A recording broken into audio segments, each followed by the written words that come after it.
Guys, this is a pool update. This is our attempt this year to not take apart the pool, but winterize the pool. So I got the tips on YouTube on how to do this.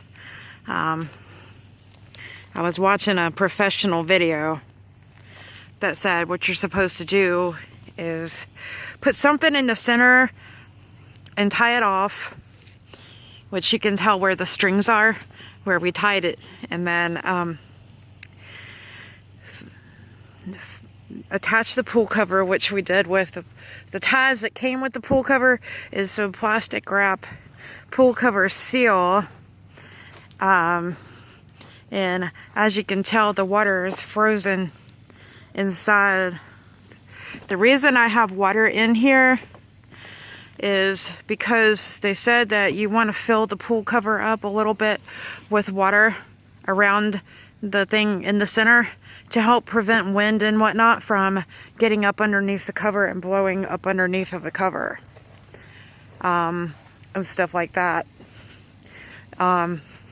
This has been a little bit of a fail this year because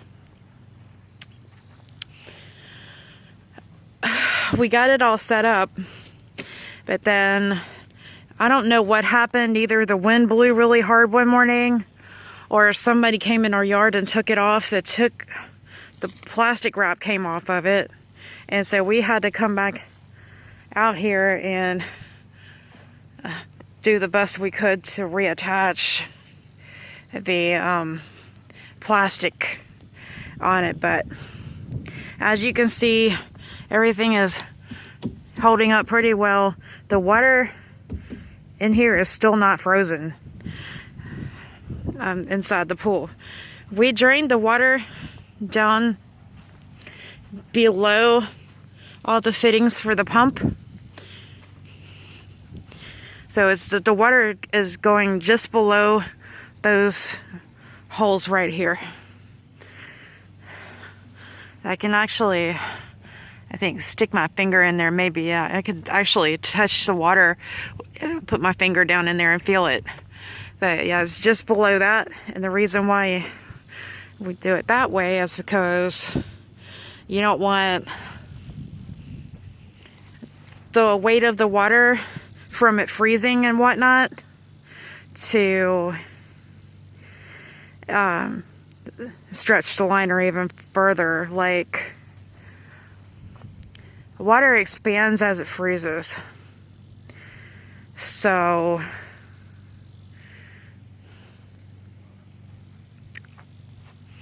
as the water expands, it freezes even more. Like, it would make the liner stretch further, is what I'm trying to say. The only problem that I see with it by looking at this, it might have already been that way. At one leg right there, it looks really crooked. But really looking at it from a distance, it doesn't really look any worse than it did last summer. We had a lot of rain this summer, and the ground right about here where I'm standing now, it got pretty wet and everything like that, which caused this corner or this side of the pool to maybe dig into the ground a little bit more than what it was.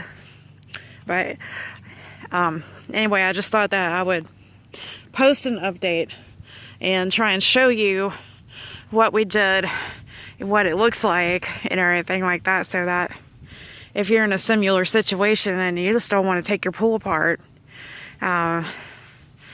everything, there is a way that you can winterize it. I talked to some people in a pool forum. It was Trouble-Free Pool that said, you know, that they were living in like New York City and in places where they get a lot more snow and a lot more ice and everything like that than we do, and they leave their pools up all season and have never had a problem. So I'm just gonna keep on coming out here and check in on it every now and then throughout the winter and make sure that everything's okay. But it's been getting pretty cold here, Last night it got down to 16, and it's been that way for the past week or so. It's doing fine. We don't get constantly cold days. It's never just really freezing cold all the time. It's like freezing cold for a couple of days, and then it warms up and it'll be like 50 or 60 the next week. And we get like a few days where it's freezing cold, and then the next few days it's warm again. So for us here, it's perfectly fine, I think, to leave the pool set in there. It definitely looks about the same as it did last season. So anyway, that was my update on how I winterized our pool. And if you have any questions, just leave them in the comments. Thanks for watching.